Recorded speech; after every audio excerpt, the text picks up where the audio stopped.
Esta mañana, con la ayuda de Dios, vamos a seguir con la exposición secuencial que estábamos haciendo de Hebreos.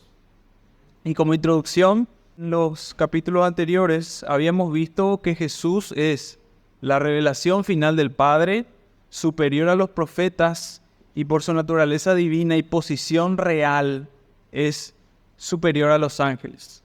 Todo ello con pruebas bíblicas a la audiencia original con los textos del Antiguo Testamento que su audiencia conocía, para que noten que Cristo es el norte al que apunta toda la Escritura. El Dios hombre, el Mesías prometido, el único y suficiente Salvador. Y yendo al mensaje de hoy, el mismo está titulado así: atendamos diligentemente el único mensaje salvador. Y vamos a desarrollar la epístola de Hebreos, el capítulo 2 y los versículos 1 al 4. Y dice así la palabra del Señor: por tanto, es necesario que con más diligencia atendamos a las cosas que hemos oído, no sea que nos deslicemos. Porque si la palabra dicha por medio de los ángeles fue firme y toda transgresión y desobediencia recibió justa retribución, ¿cómo escaparemos nosotros si descuidamos una salvación tan grande, la cual, habiendo sido anunciada primeramente por el Señor, nos fue confirmada por los que oyeron? Testificando Dios juntamente con ellos, con señales y prodigios y diversos milagros y repartimientos del Espíritu Santo según su voluntad. Hasta ahí el texto bíblico que vamos a desarrollar, hermanos. Y nuestro mensaje de hoy tiene previstos 3 pensamientos que este texto de Hebreos enseña al pueblo de Dios, y para los hermanos que toman nota les va a servir. El primer pensamiento: atiende diligentemente el Evangelio. El segundo pensamiento: despreciar el Evangelio produce muerte.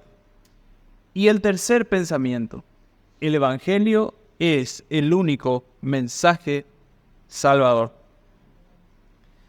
Y nuestro texto, ya al arrancar, ya de entrada, nos coloca en el primer pensamiento: atiende diligentemente el Evangelio. Dice Hebreos 2:1: por tanto, es necesario que con más diligencia atendamos a las cosas que hemos oído, no sea que nos deslicemos. En el capítulo 1, Dios nos mostró y nos hizo saber y nos hizo hasta saborear la eminencia, la grandeza de Cristo, que es superior a los profetas, creador de los mundos, superior a los ángeles, sentado a la diestra del Padre. Y siendo Él la revelación misma, entonces hay que escuchar lo que Él dice. Cuanto más exaltada es la persona que te habla, tiene más autoridad y el oyente le tiene que escuchar con más atención.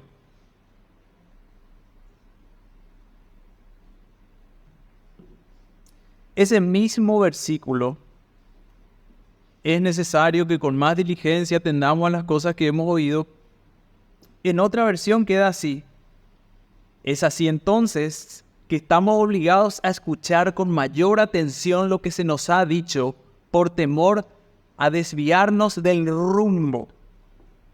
Negarse a prestar atención a la palabra dicha tiene consecuencias perjudiciales que nos pueden llevar a la ruina. Y es por eso que el escritor a los Hebreos, habiendo primeramente hablado de la excelencia y el poder salvador de Jesucristo, les exhorta a que atiendan con más cuidado y esmero y celo el mensaje, darle toda la importancia, porque es de vida o muerte. Y el escritor a los Hebreos, cuando habla y hace esta exhortación de poner más atención y cuidado al mensaje de Cristo, inclusive se incluye a sí mismo. Debemos, dice, disponer nuestras mentes para escuchar atentamente el mensaje divino. Es como que el Señor está diciendo que debemos guardar con todo el celo, con todo el cuidado, la verdad redentora en el corazón como ese tesoro más precioso y más preciado. Y esa es la idea de atender con más diligencia. Moisés, por ejemplo, enseñó al pueblo de Israel su credo. Oye, oh Israel, el Señor nuestro Dios, el Señor uno es. En Deuteronomio 6:4. Y el resumen de los 10 mandamientos: ama al Señor tu Dios con todo tu corazón, con toda tu alma y con todas tus fuerzas. Él enseñó al pueblo para que inculcase las palabras del pueblo y la ley a sus hijos. Hablase de ellas constantemente, las atase a sus manos y frentes y las escribiese en sus casas y portales. Eso es atender. Prestar atención es aplicar la mente, considerarlo con mucho cuidado y con mucho celo, la excelencia de Cristo, su poder salvador para pecadores que en su naturaleza quieren alejarse, tienden a alejarse de Dios y de su verdad. Cuando creemos el mensaje, se vuelve eficaz en nuestras almas. Para creer, tenemos que entender la palabra de Dios. Y para entender la palabra de Dios, necesitamos prestar atención. Y la clase de atención de la que habla Hebreos en el versículo 1 es una aprobación total, firme, fija, que haga que cada fibra de tu mente y tu corazón se someta al Evangelio, que tu corazón y tus afectos sean cautivados y toda tu vida se someta al Evangelio. Todo, que tus afectos, que todo tu ser sea afectado por esa verdad poderosa del Cristo resucitado que salva a pecadores de la ira de Dios. Entonces, la exhortación comprende el conocimiento de la palabra, la fe en ella, la obediencia a ella y todos los demás debidos respetos, como dice el doctor Gouge, que de alguna manera le conciernen. Ahora, ¿y si no atiendo con más diligencia lo que escuché acerca de Cristo? ¿Qué consecuencia tiene? La respuesta está en el segundo pensamiento que nos transmite el escritor a los Hebreos. Despreciar el Evangelio produce muerte. Continúa la palabra de Dios hablando y diciendo en Hebreos 2:1. No sea que nos deslicemos, porque si la palabra dicha por medio de los ángeles fue firme y toda transgresión y desobediencia recibió justa retribución, ¿cómo escaparemos nosotros si descuidamos una salvación tan grande? Pero nos concentramos ahí, porque si la palabra dicha por medio de los ángeles fue firme y toda transgresión y desobediencia recibió justa retribución. Bueno, ¿qué pasa si se desprecia el Evangelio? Si no se le da importancia. La respuesta está en esas 5 palabras. No sea que nos deslicemos, nos escurramos, naveguemos a la deriva, o como dice la Reina Valera contemporánea, nos extraviemos. O inclusive la traducción en lenguaje actual, por eso debemos poner más interés en el mensaje de salvación que hemos oído. Y dice, para no apartarnos del camino que Dios nos señala. Si el mensaje de salvación es despreciado, entonces queda su antónimo, la perdición. Eso es obvio. Como nos decía Hebreos anteriormente en el capítulo 1 sobre Jesús, habiendo efectuado la purificación de nuestros pecados por medio de sí mismo, se sentó a la diestra de la majestad de las alturas. Ahora, si no tenés a Cristo, quien es la revelación final, en la cual se muestra la gloria de Dios y la gracia de Dios, y quien pudo satisfacer la justicia perfecta de Dios, y quien recibió la ira de Dios, que le correspondía al pecador, ¿qué te queda? ¿Qué hay? El mensaje de Cristo es un mensaje de salvación y el único mensaje salvador. El único camino al que estos judíos hebreos debían apuntar. Debían tenerlo en sus mentes y en sus corazones. El único mensaje que tiene poder para redimir pecadores. Y si no se cree en ese mensaje, si no se atiende ese mensaje por la obra milagrosa y transformadora del Espíritu Santo, entonces ocurre el deslizamiento o el extravío, el apartamiento y por ende la condenación. Fuera del mensaje de Cristo, sí te queda un mensaje, pero el mensaje de los ángeles, que es la ley, la cual Israel no pudo cumplir ni tampoco nosotros. Si la palabra dicha por medio de los ángeles fue firme. Cuando el escritor a los hebreos dice, la palabra hablada por medio de los ángeles apunta a la ley que Dios dio a los israelitas en el monte Sinaí. En la Biblia hay un pasaje que habla sobre la presencia de ángeles en el monte Sinaí. En la bendición que Moisés pronunció sobre los israelitas antes de morir.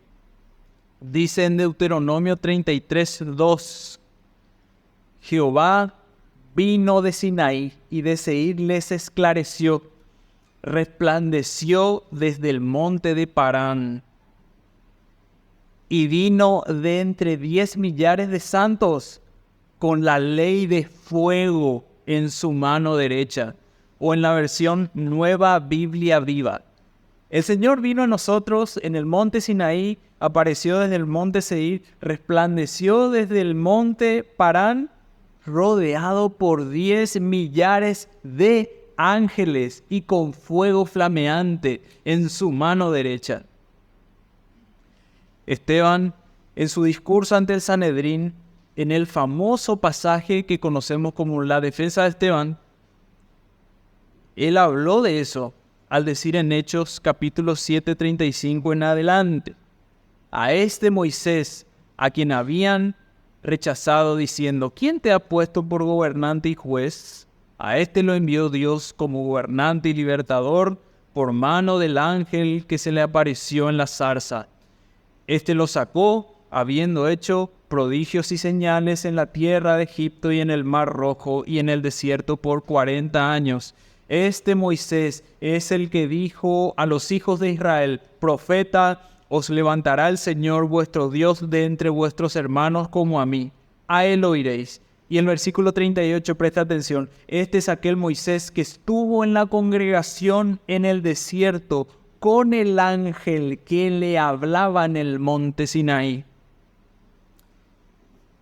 Y neotestamentariamente Gálatas 3:19. Entonces, ¿para qué sirve la ley?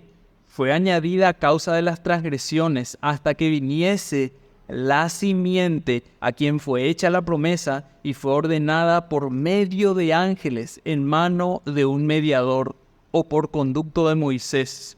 O sea, Dios le dio la ley a Moisés por medio de ángeles para que él nos la diera a nosotros. Esa es la idea. En el Antiguo Testamento tenemos muchísimos ejemplos que demuestran que toda violación y desobediencia recibió justo castigo. En vez de mencionar ejemplos específicos en la historia del Antiguo Testamento, el escritor a los hebreos lo que hace es enfatizar el principio que enseña que transgredir la ley divina resulta en una justa retribución. Toda violación es mala, todo acto de desobediencia es una afrenta a Dios, es una ofensa a Dios, que tiene su paga, que es la muerte. Si despreciamos el Evangelio, la salvación en Cristo, que es la revelación final y que Él sí pudo satisfacer el mensaje de los ángeles porque Él cumplió la ley, fuera de Cristo, ¿cómo se puede escapar del castigo? ¿Cómo se puede escapar del poder punitivo de Dios si somos pecadores? Esta misma pregunta le plantea el escritor a los hebreos a su audiencia. Dice, ¿cómo escaparemos si descuidamos una salvación tan grande? ¿Cómo vamos a salvarnos si somos pecadores y corruptos y ante la ley no tenemos la menor oportunidad de ser salvados por medio de nuestras obras? Job 15:15 dice, he aquí, en sus ángeles no confía, ni aun los cielos son limpios delante de sus ojos. Cuanto menos el hombre abominable y vil que bebe la maldad como agua. El valor de la salvación nunca tiene que ser despreciado, ya que su precio fue altísimo. Su precio fue el sufrimiento y la muerte de Jesús. Y a él se le llama el autor de la salvación que lleva a muchos hijos a la gloria, como dice Hebreos 2:10. Así que la salvación del creyente no se puede medir. Es una salvación tan grande.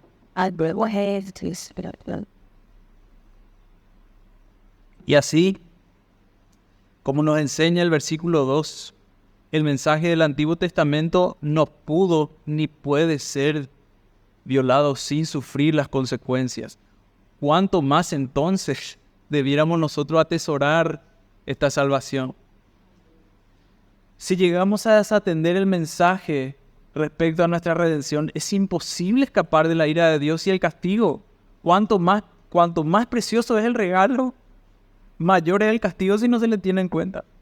Cristo es el camino, la verdad y la vida. Es la puerta, el pan de vida, el agua, la cual una vez bebida nunca más se tiene sed. El alfa y la omega, el principio y el fin, el primero y el último. Y como Cristo es el único Salvador, aquí vamos a tener de frente el tercer pensamiento. El Evangelio es el único mensaje salvador. Esta salvación, dice nuestro texto, anunciada primeramente por medio del Señor, nos fue confirmada por los que le oyeron. El centro del capítulo 2, tal como lo fue el capítulo 1, es Jesús, el Hijo de Dios, que es Señor aún por encima de los ángeles. Estos versículos, los que habíamos visto en el sermón anterior, que comprendían la superioridad del Hijo sobre los ángeles, el método de la argumentación era mostrar el contraste. Ahora nosotros vemos mostrar el contraste entre Cristo y los ángeles.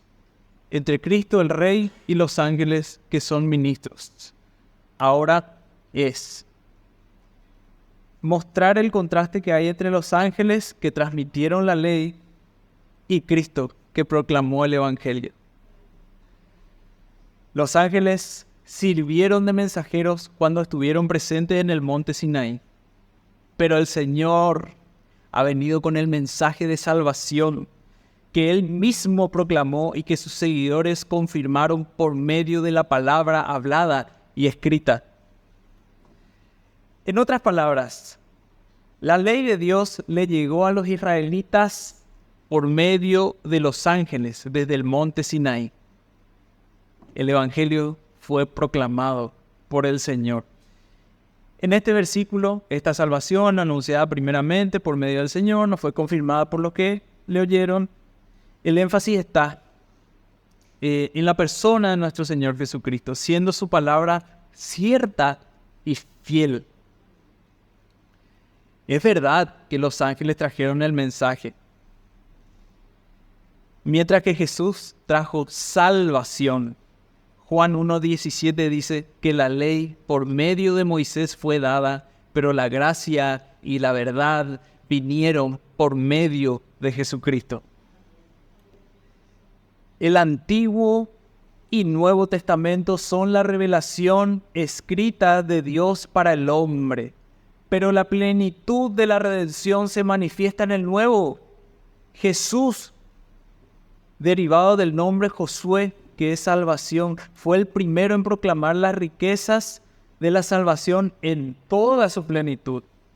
Es cierto, Es cierto que en los tiempos del Antiguo Testamento, los elegidos de Dios tenían y conocían el Evangelio. Eso es cierto, como dice Gálatas 3:16. Ahora bien, a Abraham fueron hechas las promesas y a su descendencia. No dice y a los descendientes, como si hablara de muchos, sino de uno, y a tu descendencia, la cual es Cristo. Pero en el Antiguo Testamento el Evangelio no fue proclamado públicamente, no fue completamente expuesto, porque los santos lo tenían bajo figuras y sombras, en promesas y en profecías, así. Sin embargo, desde el momento de la aparición en público hasta el día de la ascensión, ahí sí Jesús dio a conocer la plena revelación redentora de Dios. Él, que descendió desde el cielo y que está sobre todos, fue enviado por Dios a dar testimonio de aquello que ha visto y oído. Su mensaje de salvación plena y gratuita fue el verdadero origen del Evangelio. Y el mensaje de Cristo no es que se reveló nomás y quedó ahí en la nada, sino que nuestro texto dice que fue confirmado por los que lo oyeron, dice. Algún que otro lector de la audiencia original puede decir, pero yo a Jesús yo no le escuché en vivo y en directo, no le escuché proclamar su mensaje, si su ministerio 3 años no maduró en la zona de Israel.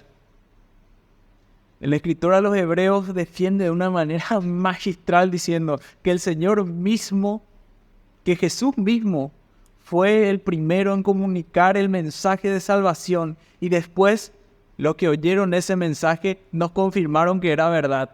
Todos los testimonios coincidían y la gente seguía creyendo y transmitía a Cristo y vivía por Cristo y moría por Cristo a causa del mensaje oído y transmitido por la fe que viene por el oír y el oír por la palabra de Dios. Y yo les pregunto, ¿quién muere por una mentira? ¿Quién muere sabiendo que algo es una mentira? No, yo voy a morir por esta mentira. Pero el que moría por Cristo sabía que Él era fiel y verdadero, que Él era la verdad y que Él era la puerta, que Él era la verdad, la salvación misma. Y también esto significa que estos seguidores eran fieles testigos de la palabra y obra de Jesús. ¿Por qué? Por el testimonio de la palabra, toda inspirada, toda verdadera, toda inerrante, infalible. Dice Lucas 1:1-2. Puesto que ya muchos han tratado de poner en orden la historia de las cosas que entre nosotros han sido ciertísimas, tal como nos lo enseñaron los que desde el principio lo vieron con sus ojos y fueron ministros de la palabra. Poderoso, ¿no? Totalmente rota cualquier esperanza de objeción. No, esto no tiene objeción. Bueno, ahora sí, un golpe fulminante. Como si esto fuera poco, no es poco, pero como si fuera poco, un golpe fulminante. El principal confirmador del poderoso y único mensaje de salvación es Dios mismo. Versículo 4. Testificando Dios juntamente con ellos, o sea, con los testigos fieles, con señales y prodigios y diversos milagros y repartimientos del Espíritu Santo según su voluntad. Las señales, prodigios, milagros y dones del Espíritu Santo, ¿saben qué? También acompañaron la proclamación de la palabra de Dios en las primeras décadas del desarrollo de la iglesia cristiana con violencia.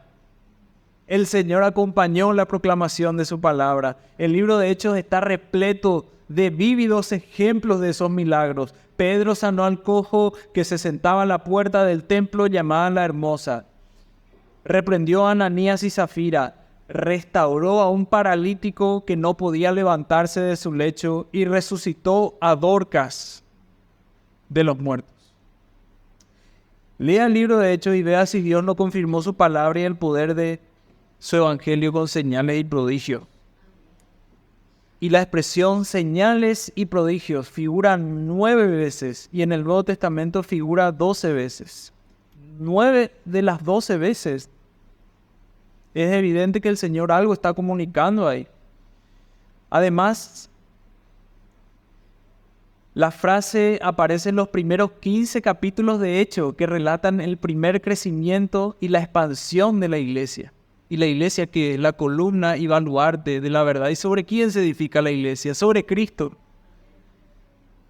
Pedro también usa esa expresión en su sermón de Pentecostés. Jesús de Nazaret fue hombre confirmado por Dios ante vosotros por milagros, prodigios y señales que Dios hizo entre vosotros a través de él, como vosotros mismos sabéis. Y si por ahí no alcanza, siendo esto una ironía, ¿verdad? Finalmente, el único mensaje salvador es confirmado por los dones del Espíritu Santo distribuidos según su voluntad. Al fin y al cabo, es Dios quien atestigua la veracidad de su palabra, porque Dios lo dijo, es verdad.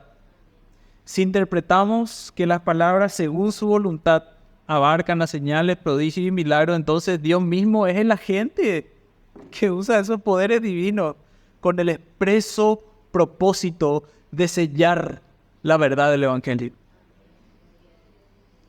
Marcos 9, 1 en adelante.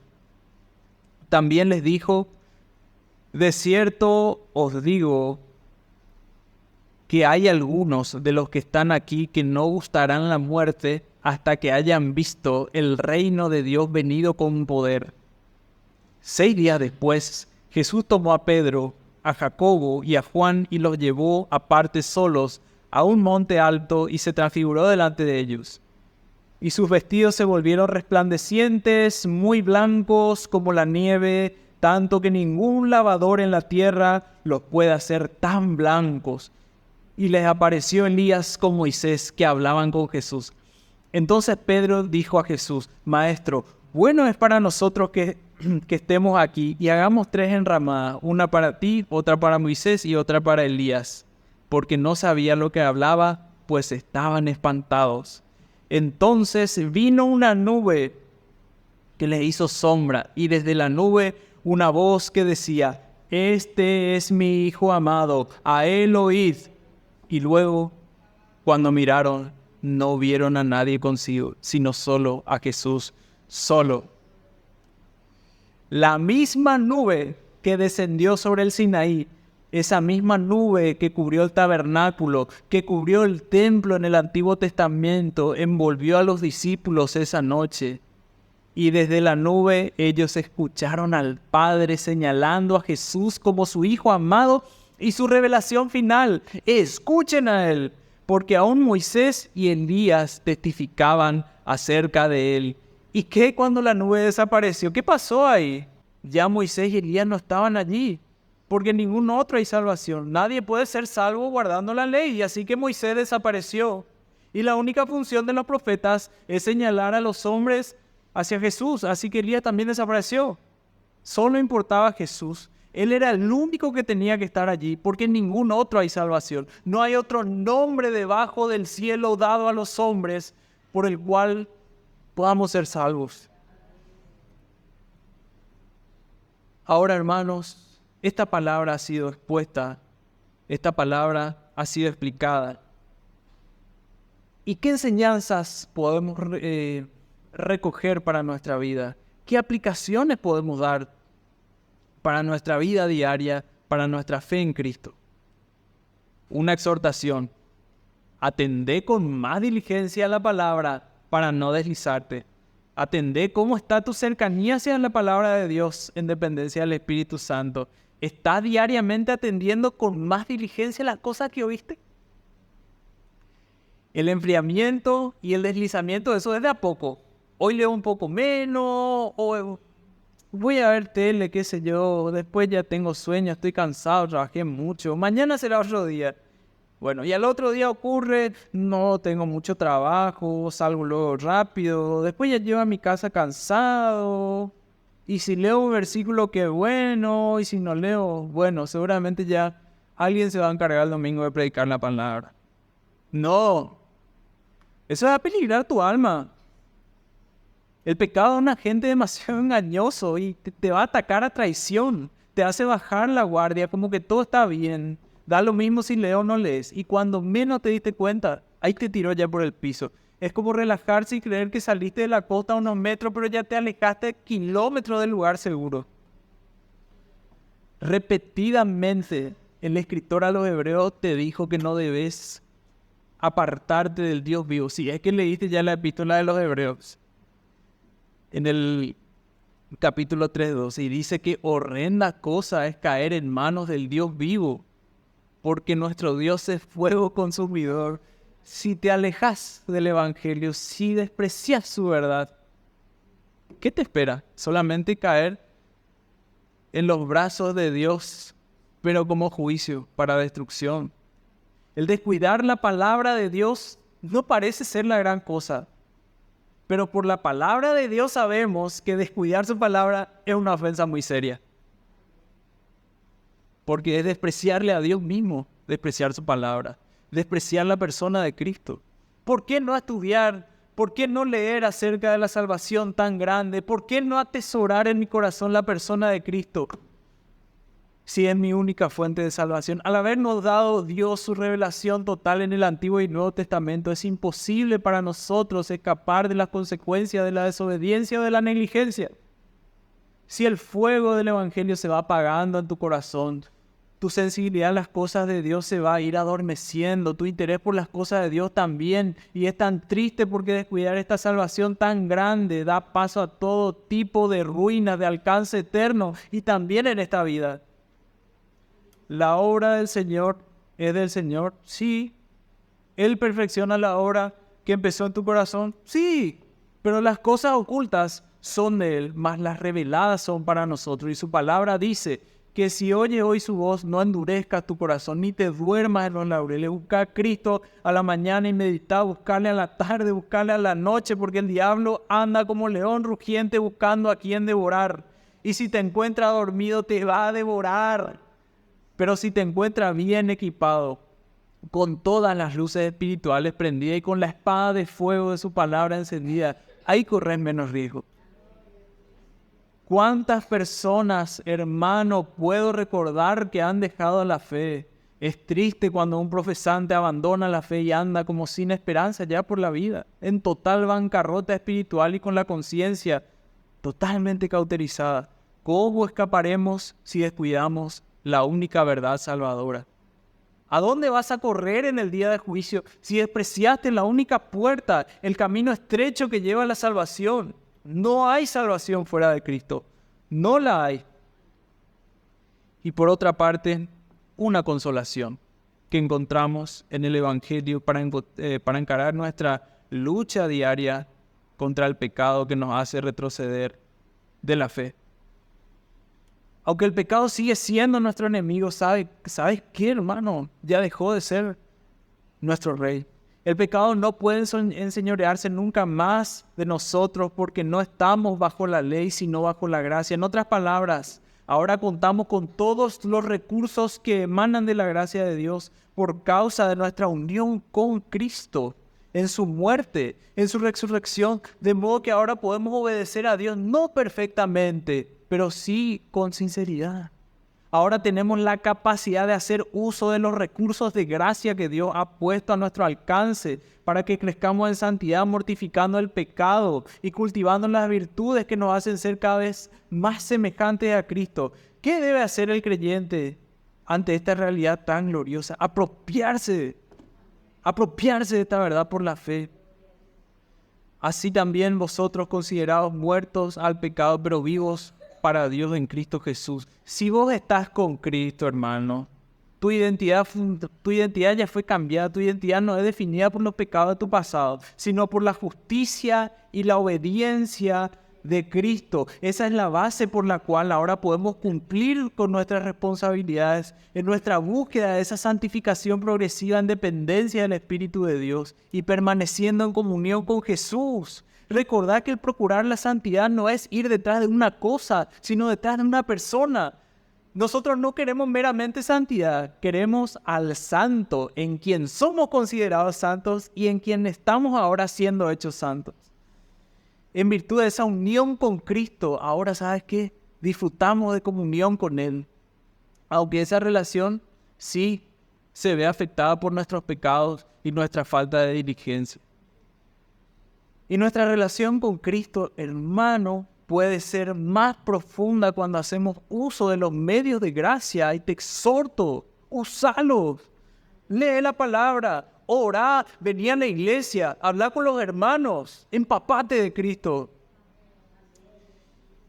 Encerrate, orá, suplicá, no te levante hasta que fluya el gozo en tu corazón de estar en presencia de tu Salvador. Contale tus luchas con el pecado y que querés ser conformado a su imagen. Recordá que el mismo poder que le levantó a Cristo de entre los muertos está a disposición de sus santos.